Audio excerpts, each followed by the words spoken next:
ఈ లోకంలో ఏ ఒక్కరూ రాలేనంత దగ్గరగా ప్రభు నీకు వచ్చాడనే విషయం నీకు తెలుసా? ఆయన సన్నిధి నువ్వు ఎప్పుడైనా అనుభవించావా? అందరూ నేను వదిలిపెట్టేసినప్పుడు, లోకమంతా నేను విడిచిపెట్టేసినప్పుడు, బహుశా నేను అనుకుంటాను మానవ జీవితంలో ఎక్కడో చోట ఇలాంటి సందర్భం ఒకసారి ఎదురొద్దేమో మనిషికి. ప్రపంచంలో ఈ రోజున అనేక మంది ఒంటరితనంతో బాధపడే వాళ్ళు ఉన్నారు.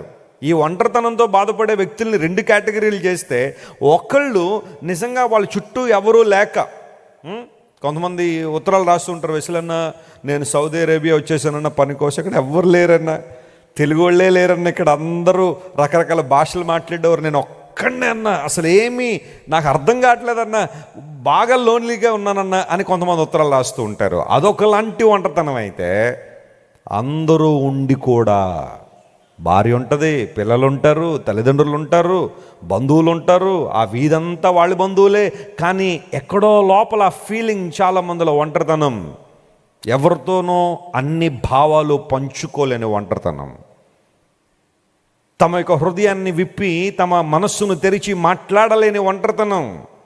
ఎన్ని కుటుంబాల్లో లేదంటారు ఈ రోజుల్లో? ఎంతమంది స్త్రీలు ఫేస్ చేయట్లేదు ఆ విషయాన్ని? భర్తలు ఉంటారంతే కొన్ని కుటుంబాల్లో రబ్బర్ స్టాంపుల్లాగా ఉంటారు. భార్య ఫీలింగ్స్ ఒక్కటి కూడా పంచుకోడు ఆయన. భార్య ఏడుస్తుంటే అలా చూస్తూ ఉంటాడే కానీ, అమ్మ ఎందుకు ఏడుస్తున్నావు, అది ఏమన్నా సమస్య, నేను ఏమన్నా హెల్ప్ చేయగలనా, పోనీ మన ఇద్దరం కలిసి ఏమన్నా పరిష్కరిద్దాం, ప్రయత్నం చేద్దామా అన్న మాట ఒక్కటి రాదు. కొంతమంది భర్తలు ఉంటారు, ఏడుతుందా, ఏడవన ఏదో వచ్చి ఉంటుందిలే. నిజమండి, ఉన్నారు చాలామంది ఇలాంటి వాళ్ళు. భర్త తలబట్టుకుని ఏడుస్తూ ఉంటే అర్థం చేసుకోలేని భార్యలు చాలామంది ఉన్నారు. తల్లిదండ్రుల దుఃఖాన్ని, ఆవేదనను పట్టించుకోలేని పిల్లలు, they are too busy to understand the feelings of their parents. తల్లిదండ్రుల బాధను పట్టించుకోలేని పిల్లలు చాలామంది ఉన్నారు. ఏడుస్తున్నారు చాలామంది ఈ రోజుల్లో. అయ్యా మా వాళ్ళకి అన్నీ ఇచ్చాం కానీ ఎందుకో విలువలు నేర్పించలేదండి, ఇప్పుడు కొంచెం బాధపడుతున్నాం సార్. డబ్బు ఇచ్చామండి, పొలాలు ఇచ్చాం, భూములు ఇచ్చాం, అంతస్తులు ఇచ్చాం, అన్నీ ఇచ్చాం, ఎక్కడెక్కడో విదేశాలు పంపించి చదివించాం, కానీ వాళ్ళకి మేము సంస్కారం నేర్పించలేకపోయామండి, అందుకని బాధపడుతున్నాం అన్న తల్లిదండ్రులు లేరు ఈ రోజుల్లో. ఉన్నారు, చాలామంది ఉన్నారు. ఎక్కడైనా సరే వృద్ధాశ్రమం అని పెట్టండి, కిటకిటలాడిపోతున్నాయి అవన్నీ. ఎందుకు వృద్ధాశ్రమాలు కిటకిటలాడిపోవాలి? చూసేవాళ్ళు లేరు, వాళ్ళతో మాట్లాడేవాళ్ళు లేరు, వారితో ఫీలింగ్స్ పంచుకునేవాళ్ళు లేరు. ఒంటరితనం, వేదన. ఎప్పుడైనా నీ జీవితంలో లాంటి పరిస్థితి నీకు వస్తే, లేఖనం సెలవిస్తుంది, దేవుడు నీకు సమీపంగా వచ్చినట్టుగా ఎవ్వరూ నీకు సమీపంగా రాలేరు. ఓ దేవుని సేవడు అంటాడు, God is as close as our breath అంటాడు. మన ఊపిరి మనకి ఎంత దగ్గరగా ఉంటుందో దేవుడు అంతకన్నా మనకు దగ్గరగా ఉంటాడట. Praise the Lord. You can feel his presence. నువ్వు దేవుని సన్నిధిని నువ్వు అనుభవించగలవు. ఎస్ లార్డ్, నీవు నాకు దగ్గరగా ఉన్నంతగా ఎవ్వరు లేరయ్యా, నీ ప్రేమలో ఆనందిస్తున్నాను, నీ వాత్సల్యంలో తరించిపోతున్నానయ్యా. అలాంటి అనుభవం ఒకటైనా ఉందా నీ జీవితంలో? సమీపంగా ఉన్నావు స్వామి. అందరూ బహుశా దూరం అయిపోవచ్చు, దూరంగా చాలామంది జరిగిపోవచ్చు.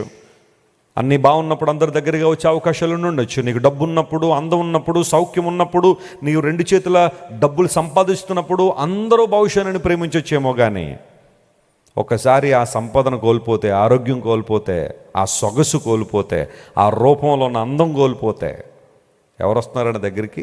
ఎవరు పట్టించుకుంటారండి? నీవు మాకు సమీపంగా ఉన్నావు దేవా, నీ కొందనాలు. పాత నిబంధనలో ప్రతి అనుభవం కూడా మనం యేసై కనెక్ట్ చేయొచ్చు. బైబిల్ యొక్క బ్యూటీ అదే, బైబిల్లో అందం అదే. ప్రతి అనుభవాన్ని యేసుప్రభువు వారు కొండ మీద ప్రసంగం చెప్పి దిగి వచ్చేస్తున్నప్పుడు క్రింద ఒక కుష్ఠవ్యాధి కలిగిన వ్యక్తి ఉన్నాడు. ప్రభు దగ్గరికి వచ్చాడు, ప్రభువా నీకు ఇష్టమైతే నన్ను శుద్ధినిగా చేయి ప్రభువా. Lord if you wish make me clean. నీకు ఇష్టమైతే నన్ను శుద్ధినిగా చేయి ప్రభు అని. వెంటనే దేవుని వాక్యం సెలవిచ్చింది, ప్రభు వెళ్ళి అతన్ని ముట్టి నాకు ఇష్టమే, నువ్వు శుద్ధుడు కమ్ము అన్నాడు. ఆ తర్వాత అతను శుద్ధుడైనట్టుగా లేఖనంలో రాయబడింది. నా ప్రశ్న ఏంటంటే, ఆ వ్యక్తి స్వస్థత పొందిన తర్వాత యేసై ముట్టుకున్నారా, లేకపోతే ఆ కుష్ఠవ్యాధితో ఉన్న వ్యక్తినే యేసు ప్రభు ముట్టుకున్నారా? అది యేసైలోని గొప్పతనం. కుష్ఠవ్యాధి చచ్చిపోయిన తర్వాత అందరూ ముట్టుకుని ఉంటారు అతన్నే.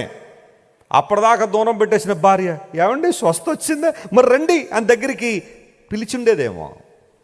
పిల్లలు వచ్చి, డాడీ నువ్వు చాలా బాగున్నావు డాడీ, ఇప్పుడు రా ఒకసారి మాకు హగ్గి అని పిల్లలు వచ్చి ఉంటారేమో. బంధువులు స్నేహితులందరూ చుట్టూ చేరి, ఇప్పుడు వస్తాను నీ దగ్గరికి అని చాలామంది వచ్చి ఉండేవారేమో. కానీ యేసయ్య ఎప్పుడు వచ్చాడో తెలుసా అతని దగ్గరికి? ఆ వ్యాధి ఉన్నప్పుడే, ఆ రసి కారుతున్నప్పుడే, ఆ భయంకరమైన పరిస్థితులు ఉన్నప్పుడే. హ్యూమన్ లెప్రసీ అనేది చాలా భయంకరమైన వ్యాధి. మేము నిన్న ఒక ఆర్గనైజేషన్ విజిట్ చేశాం.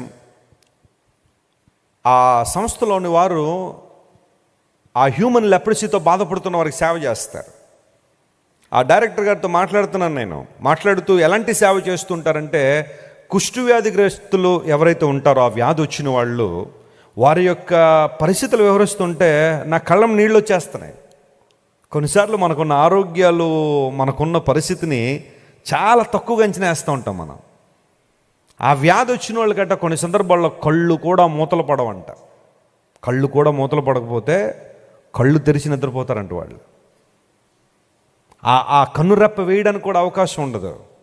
ఆయన చెబుతున్నారు, అలా కళ్ళు తెరిచి నిద్రపోతే ఉదయాన్నే కళ్ళ నిండా పురుగులు పడిపోయి ఉంటాయంట. ఉదయం లేచిన తర్వాత వాటిని తీసుకోవడం చాలా కష్టం అవుతూ ఉంటుంది.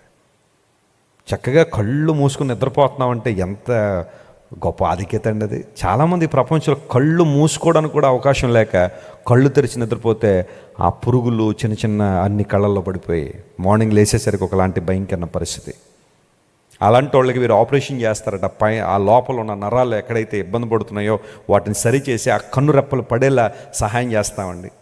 చేతులు ఇలా అయిపోతూ ఉంటాయి కదా కుష్ఠవ్యాధి వచ్చిన వాళ్ళకి, కదలలేని పరిస్థితుల్లో వాటిని మరలా యథావిధిగా తీసుకురావడం ద్వారా చిన్న చిన్న ఆపరేషన్లు చేసి ఏదో ఒక పని వారు చేసుకోవాలని.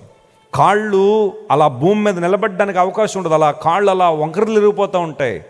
అందును బట్టి మళ్ళీ వాటిని యథాస్థానంలో తీసుకురావడం, ఆపరేషన్లన్నీ చేస్తుంటా ఉండమేమని ఆయన అన్నీ ఎక్స్ప్లెయిన్ చేస్తూ ఉంటే, వాట్ అ వండర్ఫుల్ సర్వీస్, ఎంత చక్కని సేవ అది.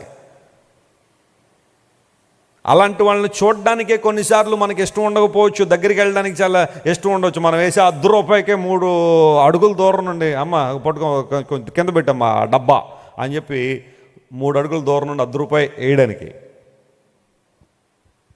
యేసయ్య హత్తుకున్నాడట ఆయన్ని. నేను అనుకుంటాను, నా ప్రభువు వెళ్ళి అతన్ని పట్టుకున్న ఆ హగ్ ఏదైతే ఉందో, ప్రభు అతన్ని అక్కడే అతనికి 99% ఆరోగ్యం వచ్చేసింది. దేవుడు నా మనస్తోత్రం కలుగును గాక.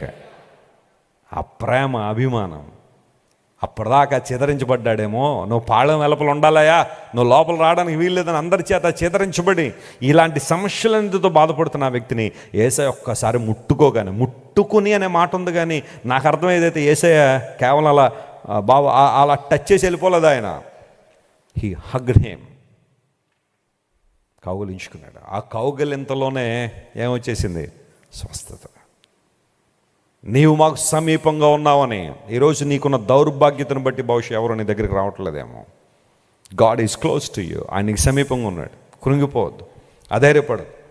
వెస్లీ గారు, మా పేదరికాన్ని బట్టి ఎవరు మా వైపు తొంగి కూడా చూడడం లేదండి, మా బంధువులు ఎవరో. బాధపడకు, యేసయ్య నిన్ను తొంగి చూస్తున్నాడు. ఆయన నీ గురించి ఆలోచన చేస్తున్నాడు. ఆయన పట్టుకో గట్టిగా. ప్రతిసారి బంధువులను ఎందుకు ఏడుస్తావు? ప్రభువుని పట్టుకో గట్టిగా. ఒకరోజు నా బంధువులే నిన్ను చూసి ఆశ్చర్యపడేంతగా దేవుడిని నిలబెట్టి వాడుకొనగలిగిన దేవుడు ఆయన. దేవుడు నా మన స్తోత్రం. My God has that capacity. నా దేవునికి ఆ గొప్ప ఆధిక్యకరమైన అనుభవాలు ఉన్నాయి. ఎవరెవరైతే నిన్ను చిన్నగా చూశారో లేదా తక్కువగా చూశారో అలాంటి వారి ముందే దేవుడు నిన్ను ఏం చేస్తాడు చెప్పండి? లేవనెత్తువాడు ఆయన, లేవనెత్తు.